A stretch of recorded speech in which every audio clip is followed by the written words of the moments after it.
नमस्कार दोस्तों, मेरा नाम है प्रदीप चौहान। बात समझनी है तो पूरी सुननी होगी। दोस्तों, राहुल गांधी ने बिहार में एक तालाब में छलांग क्या लगाई कि बिहार की पूरी सियासत में एक तरह से भूचाल आ गया। खास करके बीजेपी की सियासत में बड़ा भूचाल आ गया। राहुल गांधी ने कोई बहुत बड़ा करिश्मा तो नहीं किया था ऐसा कि इतना बड़ा सियासी भूचाल आ जाए।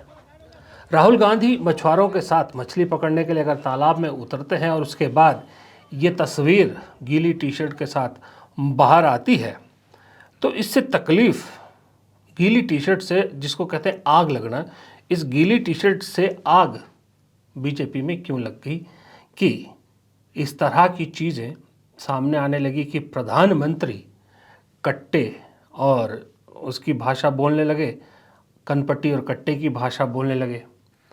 योगी आदित्यनाथ, राहुल गांधी, तेजस्वी यादव और अखिलेश यादव को बंदर कहने पर उतारू हो गए और रवि किशन जैसे बिहारी भोजपुरी सुपरस्टार सांसद राहुल गांधी को कह रहे हैं वो मछली पकड़ेंगे, हम वोट पकड़ेंगे।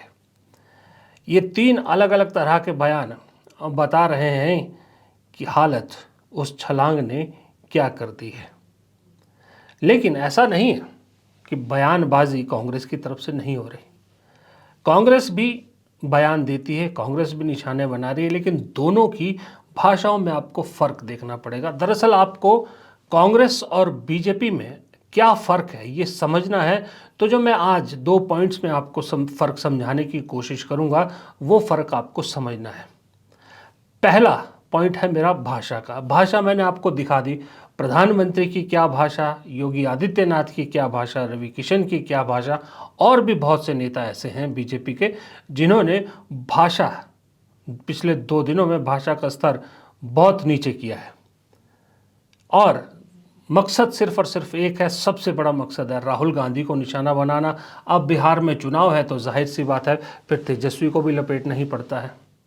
योगी आदित्यनाथ को अपनी उत्तर प्रदेश की राजनीति भी करनी होती तो अखिलेश यादव को कैसे छोड़ें वो।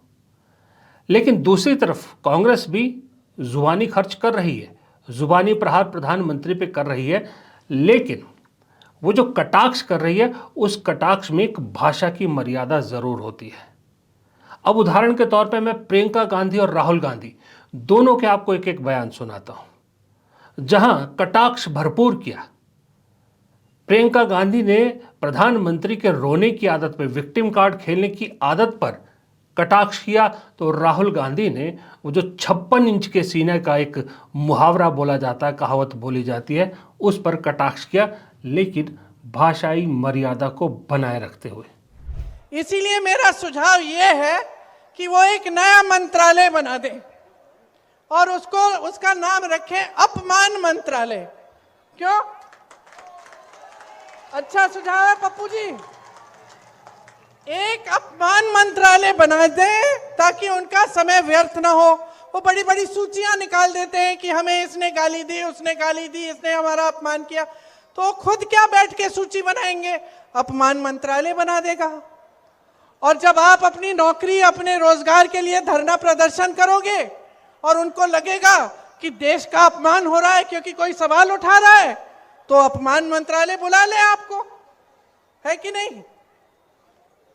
और जब कोई अध्यापक या कोई महिला या कोई संविदा कर्मी अपने अधिकारों के लिए सवाल उठाए तो इनको लगता है कि देशद्रोही हो रही है, इनको लगता है कि देश का अपमान हो रहा है, तो अपमान मंत्रालय को बुला ले, अपमान मंत्रालय कार्रवाई करे, है कि नहीं? अपना समय क्यों व्यर्थ कर रहे हैं?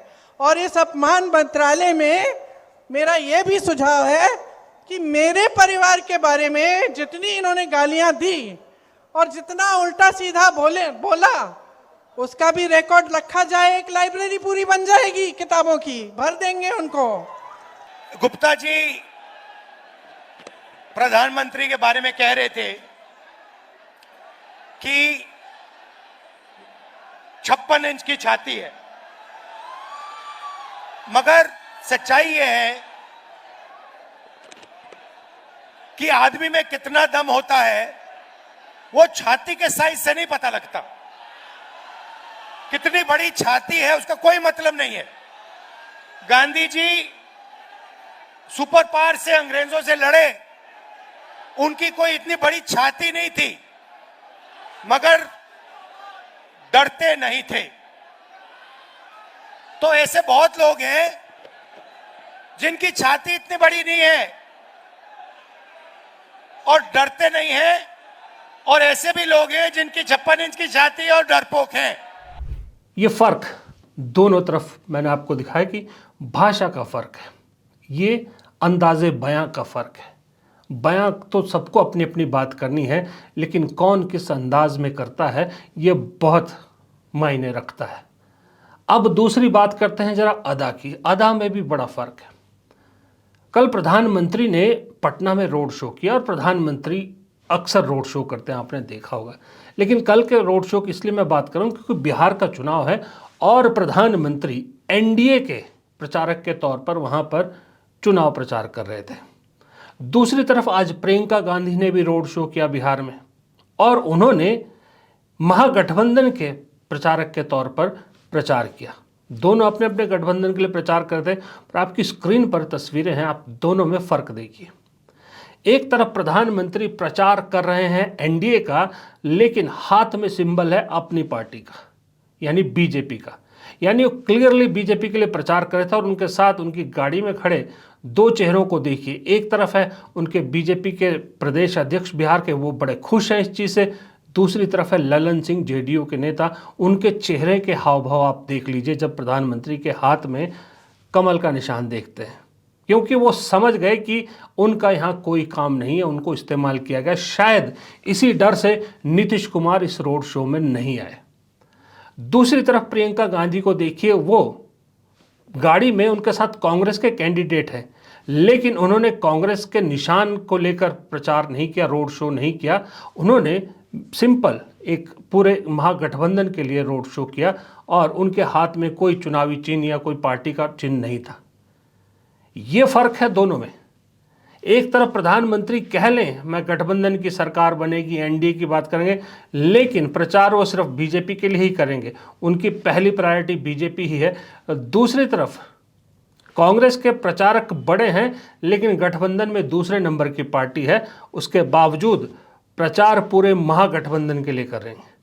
वो कहीं ये मैसेज नहीं देना चाहती कांग्रेस की, वो सिर्फ अपना सोच रही है, वो पूरे महागठबंधन के लिए प्रचार कर रही है। इसलिए आपने देखा होगा कि राहुल गांधी और तेजस्वी की संयुक्त रैलियां भी हुई, लेकिन उधर नीतीश कुमार बीजेपी के किसी नेता के साथ नहीं जा रहे हैं। क्यों? ये अदा और अंदाजे बयां दोनों तरीकों से मैंने आपको बता दिया कि बीजेपी और कांग्रेस में क्या फ़र्क है। जो सवाल पूछते हैं ना कि फ़र्क क्या है दोनों पार्टियों में, ये फ़र्क सबसे बड़ा फ़र्क है। ये फ़र्क तब आया क्योंकि दोनों पार्टियों की सोच में फ़र्क है। आपने 10 साल अगर मनमोहन सिंह का कार्यकाल देखा हो, मुझे एक कोई ऐसा इंसिडेंस बता दीजिए मनमोहन सिंह का, जब विधानसभा चुनाव में कहीं पर, विधानसभा चुनाव की बात कर रहा हूं मैं, उससे छोटे चुनाव की बात ही नहीं कर रहा, विधानसभा चुनाव में कहीं मनमोहन सिंह 10 साल में कांग्रेस के प्रधानमंत्री के तौर पर कहीं प्रचार करते हुए पाए गए हो। अगर उन्होंने एक आध दो रैली अगर कहीं संबोधित भी की है, तो उन्होंने यूपीए सरकार का जिक्र किया है, यूपीए सरकार ने क्या क्या काम किए हैं। ये फर्क अब दिख रहा है जब प्रधानमंत्री सरकार तो एनडीए की चला रहे, बैसाखी पे चला रहे हैं, लेकिन हर जगह वो भूल जाते हैं कि वो देश के प्रधानमंत्री भी है। वो बीजेपी के प्रधानमंत्री बनके हर जगह प्रचार करने के लिए पहुंच जाते हैं। पिछले 10 साल और अब के 12 साल कंपेयर करके देख लीजिए, आपको फर्क साफ दिखेगा। मनमोहन सिंह के 10 साल में धर्म को लेकर कभी कोई किसी तरह की बात हुई हो तो बताइए। उन्होंने भी गठबंधन की सरकार चलाई थी, लेकिन इन 10 सालों में कट्टरवादिता के अलावा और कोई बात नहीं हुई। एक और फर्क मैं आपको दिखाता हूं, तीसरा फर्क मैं भूल गया था, वो भी आपको दिखाता हूं। देश में सर्वोच्च संवैधानिक पद किसके पास है? कौन सा होता है? सबसे बड़ा पद होता है देश की राष्ट्रपति का। देश के राष्ट्रपति पद सबसे बड़ा होता है। यूपीए सरकार में राष्ट्रपति, हर बड़े सरकारी जो उद्घाटन है राष्ट्रपति के हाथों होते थे, जो भी संवैधानिक गरिमा के हिसाब से करने चाहिए थे। लेकिन इन 12 सालों में जो उद्घाटन राष्ट्रपति को करने चाहिए थे वो प्रधानमंत्री कर रहे हैं, जैसे नए संसद भवन का उद्घाटन। इंपॉर्टेंट चीजें सब जगह प्रधानमंत्री करते हैं और राष्ट्रपति क्या कर रही हैं? राष्ट्रपति एक छोटे से ओवरब्रिज का उद्घाटन कर रही हैं। बताइए, उत्तराखंड में एक पैदल मार्ग का उद्घाटन कर रही है। ये राष्ट्रपति का स्टेटस रह गया आज की डेट में, जबकि राष्ट्रपति को संसद भवन का उद्घाटन करना चाहिए था। लेकिन क्या करें, जिस देश में प्रधानमंत्री बसों की कॉन्वॉय को भी हरी झंडी दिखाते दिखे, हर ट्रेन का हरी झंडी वो दिखाएं, और देश का रेल मंत्री नए रेल में नए कंबल आए हैं सिर्फ उसका उद्घाटन करे और वही सब दिखाता रहे, तो फिर यही होगा कि देश की राष्ट्रपति एक ओवरब्रिज का उद्घाटन कर रही है, वो भी पैदल चलने वाले ओवरब्रिज का। उतना तो लोग कह रहे हैं उतना उस ओवरब्रिज को बनाने में उतना खर्च नहीं आया होगा जितना राष्ट्रपति से उसका उद्घाटन करवाने में टोटल खर्च आया होगा। ये फर्क है दोनों पार्टियों की सोच में। बात भाषा की आ रही थी, तो भाषा बिल्कुल सही बात है। मल्लिकार्जुन खड़गे ने बिल्कुल सही कहा कि भारत के इतिहास में कभी किसी प्रधानमंत्री की भाषा ऐसी नहीं सुनी होगी। उनकी आदत है ऐसी बातें करना। कोई प्राइम मिनिस्टर आज तक ऐसी भाषा उपयोग किया? पंडित जवाहरलाल नेहरू हो या इंदिरा गांधी जी हो या लाल बहादुर शास्त्री हो, या ऐसा ही बोलते रहते। नरेंद्र मोदी ने कहा कि कट्टे के नोक पर सीएम के नोक पर आपने अपने आप को घोषित करवाया। भाई, जिसकी जैसी सोच है उसकी वैसी भावना है, और वैसे ही कहते हैं वैसे ही करते हैं। चिराग पासवान, हो सकता है कि औरों को गठबंधन में जोड़ने के लिए उन्होंने कट्टा जो है जोड़ लगाया होगा। खैर, हमको इस पे कोई टिप्पा टिप्पणी नहीं करना है, लेकिन प्रधानमंत्री जी की भाषा सुनिए। आज तक हम किसी प्रधानमंत्री को इस तरह की भाषा हम लोगों ने नहीं देखी है। कट्टे की बात करना, गुजरात में जाएंगे तो फैक्ट्री की बात करेंगे, सेमीकंडक्टर फैक्ट्री की बात करेंगे, आईटी पार्क की बात करेंगे, डेटा सेंटर की बात करेंगे। अब बिहार आएंगे तो कट्टे की बात कर रहे हैं। कैसी बातें करते हैं प्रधानमंत्री? बात 2024 के लोकसभा चुनाव से शुरू होती है। पहली बार मैंने, मतलब वैसे तो मोदी जी हमेशा ऐसी भाषा का इस्तेमाल करते हैं, लेकिन प्रधानमंत्री पद की गरिमा से नीचे की बात करते हुए पहली बार 2024 के लोकसभा चुनाव में देखा गया था, जब उन्होंने बाकायदा कहा था जिनके ज़्यादा बच्चे हैं ज़मीन उनको दी जाएगी, मंगलसूत्र, टोटी, सब कुछ कहा था। अब बिहार के, चलिए वो लोकसभा चुनाव था, फिर भी मान लेते हैं कि चलिए उनको अपनी सरकार वापस लानी थी। बिहार के विधानसभा चुनाव के लिए भी ऐसी भाषा, इसीलिए मल्लिकार्जुन खड़गे ठीक कहते हैं। आज भी उन्होंने अपने भाषण में कहा कि चाहे वो कॉरपोरेट के चुनाव हो, चाहे वो पंचायत के चुनाव हो, चाहे वो विधायक के चुनाव हो, चाहे वो सांसदी के चुनाव हो, हर जगह प्रधानमंत्री ही पहुंच जाते हैं, हर जगह अपने ही चेहरे पे वोट मांगते हैं। क्यों भाई? हर जगह प्रधानमंत्री का ही चेहरा, प्रधानमंत्री के पद की गरिमा होती है, एक पद होता है, उसका एक स्टेटस होता है, उसे इतना इस्तेमाल, उसका हर जगह ऐसे प्रधानमंत्री उसको इस्तेमाल करते हैं। मैं पिछले 2-3 बार से प्रधानमंत्री को देख रहा हूं, जब भी बिहार जा रहे हैं वो, हर भाषण उनका 70 से 80% कांग्रेस पे ही फोकस रहता है, जबकि कांग्रेस वहां पर खुद कह रहे हैं कि भाई उनकी कनपट्टी पर रखे मुख्यमंत्री पद तो आरजेडी ने ले लिया। 61 सीट पर कांग्रेस चुनाव लड़ रही है, फिर भी कांग्रेस से इतना क्यों घबरा रहे हैं प्रधानमंत्री? क्यों जो है वो अमित शाह इतना घबरा रहे हैं कांग्रेस से? 61 सीट में क्या कर लेगी कांग्रेस? कोई ऐसा तो नहीं है कि जो अकेले में सत्ता में पहुंच जाएगी, या कांग्रेस जो है वो मुख्यमंत्री बना लेगी, कुछ बहुत बड़ा कुछ उखाड़ लेगी। जो भी है आरजेडी के साथ खड़े होकर ही करेगी। आरजेडी बड़ी पार्टी है, उसके बावजूद प्रधानमंत्री के जिक्र में सिर्फ और सिर्फ कांग्रेस रहती है। यहाँ तक कि अगर राहुल गांधी ये कह रहे हैं कि नालंदा में वो वर्ल्ड क्लास यूनिवर्सिटी बनाएंगे जब दिल्ली में उनकी सरकार आएगी, प्रधानमंत्री को उससे भी तकलीफ है और कहते हैं कि ग्राउंड रियलिटी पता ही नहीं है युवराज को और सपने देख रहे हैं, कह रहे हैं। प्रधानमंत्री जी को ये कभी नहीं कहना चाहिए कि सपने देख रहे हैं, क्योंकि बदलाव तो इस प्रकृति का नियम है। कांग्रेस सत्ता में रही, उसे भी लोगों ने बदल दिया, उसे भी पटक दिया, उसे ज़मीन पर गिरा दिया। उसके बाद अटल बिहारी वाजपेयी जी आए, उन्हें भी ज़मीन पे गिरा दिया। फिर यूपीए आई, गठबंधन आया, फिर उसको भी ज़मीन पे गिरा दिया। अब आपको बिठाया है तो आप भी कब तक शीर्ष पर रहोगे? कभी तो ज़मीन पे उतरोगे। आपकी उम्र भी 75 साल हो गई है, उम्र का भी एक तकाजा होता है। और जिसको आप बात कर रहे हो उसकी उम्र अभी आपसे 20 साल कम है, 20-21 साल कम है, उसके पास वक्त है। तो वक्त कब करवट बदल ले, इसको लेके मजाक नहीं उड़ाना चाहिए कि सपने देख रहे हैं। सपने तो होते ही हैं देखने के लिए, तभी तो सच होते हैं। ये भी आप जैसे बुजुर्गों ने ही कहा है।